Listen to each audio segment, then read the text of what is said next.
Once again, good evening to all of you. In physical education, second phase for question answer. In physical education and sports for children with special needs, Divyang. Question number 3. What is disorder? Answer. Disorder is a illness in which body or mind is affected.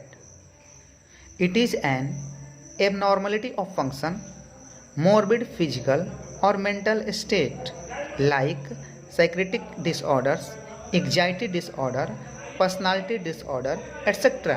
इसका मतलब disorder एक ऐसी मानसिक और शारीरिक बीमारी है, means एक ऐसी बीमारी है जो हमारे फिजिकल शरीर और बॉडी माइंड को प्रभावित करती है। यह इंसान के कार्य क्षेत्र में बाधा पहुंचाती है, जो प्रॉब्लम क्रिएट करती है, जैसे मनोरोग विकार के रूप में, चिंता विकार के रूप में एंग्जाइटी, पर्सनालिटी डिसऑर्डर, व्यक्तित्व विकार के रूप में डिसऑर्डर एक ऐसे डिस्टर्बेंस होने वाली पद्धति है जो हमारे स्ट्रक्चर को दोनों तरीके से डिस्टर्ब करती है। ये बाहरी कारण भी हो सकते हैं, जेनेटिक भी हो सकते हैं, और भ्रूण के कारण भी ये हो सकते हैं, जिस तरह से embryonic failure etcetera. Question number 4. Explain the types of disorder. Answer. There are various types of disorder like ADHD. It stands for Attention Deficit Hyperactivity Disorder. It is a brain disorder, means mental disorder of the neurodevelopmental types. In this disorder, there is difficult to control behavior, paying attention. There is interference with functioning or development which is not appropriate, means यह भी हमारे mind से जुड़ा हुआ एक विकार है, एक डिजीज़ है, जिसमें अति सक्रियता, आवश्यकता जो इंटरफेयर करती है एक दूसरे के काम करने में, विकास में हस्तक्षेप करती है। यह न्यूरो से जुड़ी हुई बीमारी है। There are 3 types of ADHD, means Attention Deficit Hyperactivity Disorder. First, A. Inattention. A person wanders off task, lacks of persistence, is disorganized. इसमें व्यक्तित्व अपने कार्य से भटकते रहता है, दृढ़ता का अभाव होता है, इन सब को बनाए रखने में कठिनाई होती है। Hyperactivity. A person seems to move about constantly, including in all situations. Excessive talk, which may be extreme restlessness. It means hyperactivity में इंसान लगातार घूमते हुए प्रतीत होता है। हर एक प्रकार के गतिविधियों में वह शामिल रहता है जो उचित नहीं होता है।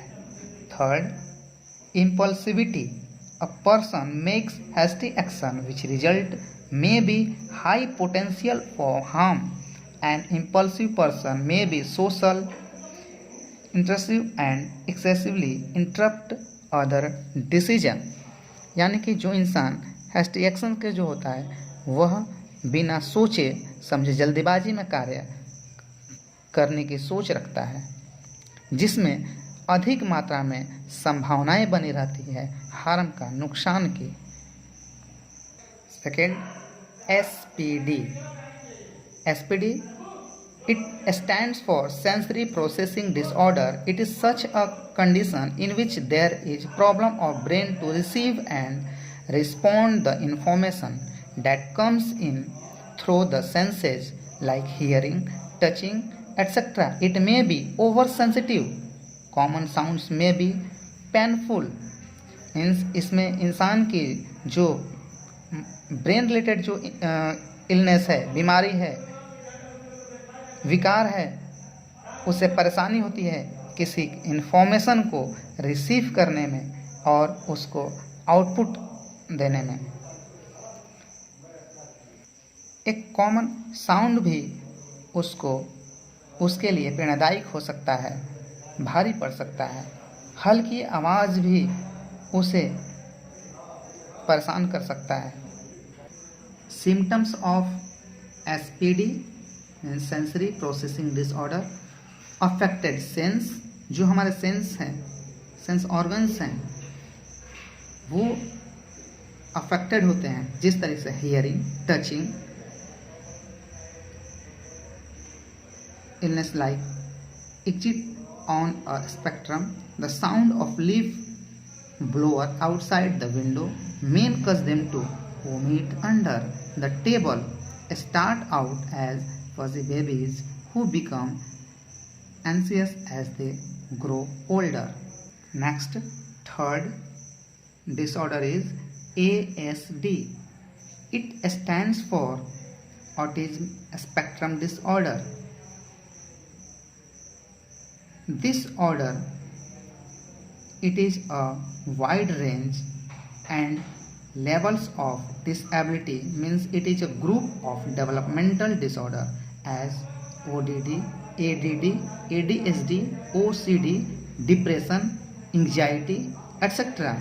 There is respective behavior, limited interest, difficulty to communicate with others. Symptoms of ASD: a child halt on the individual's ability to function socially at school or other areas of life.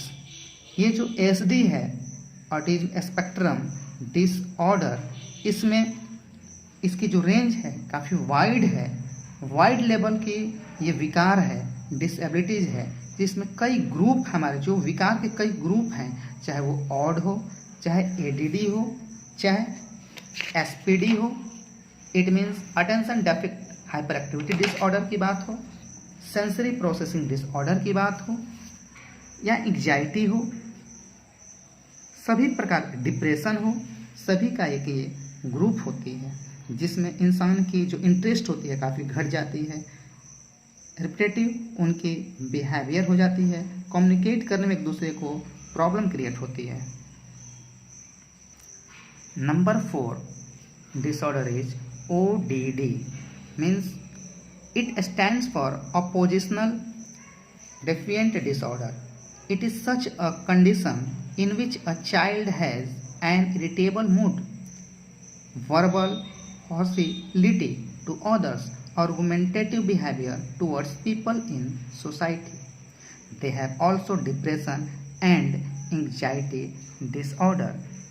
इस odd में oppositional defiant disorder में जो बच्चा होता है वो एक angry रूप में हमेशा रहता है, उसकी जो मूड हो रहती है इरिटेबल हमेशा वो रहता है, उसकी बिहेवियर हमेशा बहस वाली होती है, आर्गुमेंट करने वाली होती है लोगों के प्रति, सोसाइटी में, समाज में.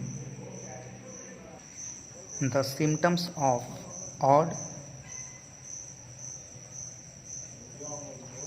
refuses to comply with majority's request, perform actions deliberately to annoy others, argue often, blame others for their own mistakes, frequently lose temper, etc.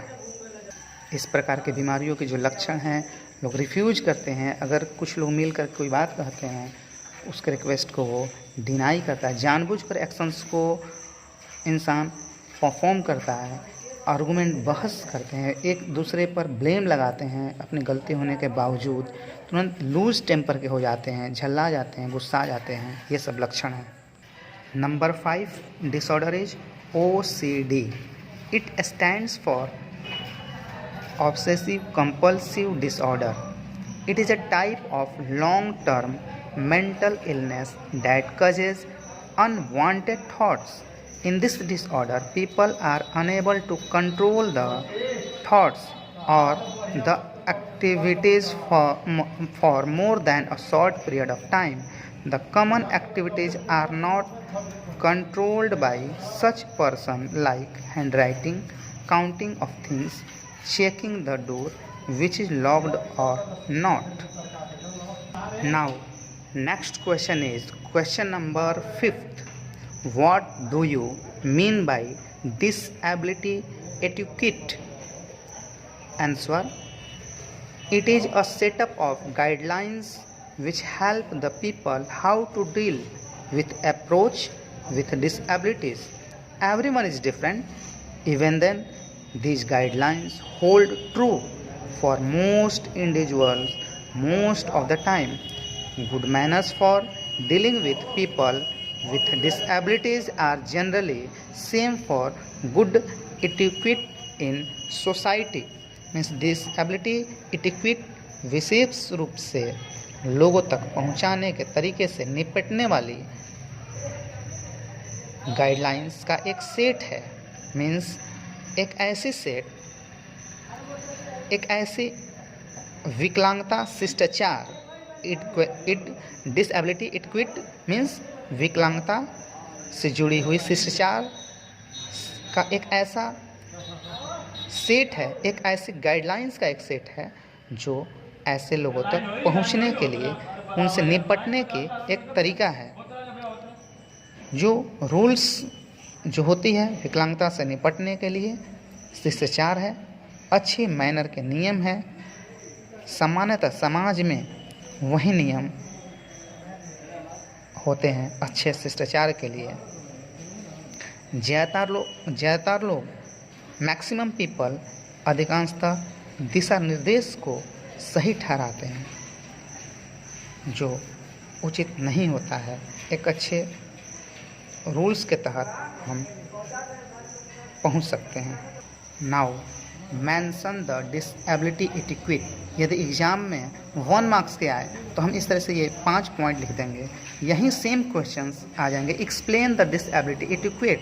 जब ये लॉन्ग क्वेश्चंस बन जाए डिसेबिलिटी एटिक्वेट 3 मार्क्स 5 मार्क्स, तो ये जो पॉइंट है 5 points, you have to just explain 2 sentence 3 sentence 4 sentence according to your knowledge.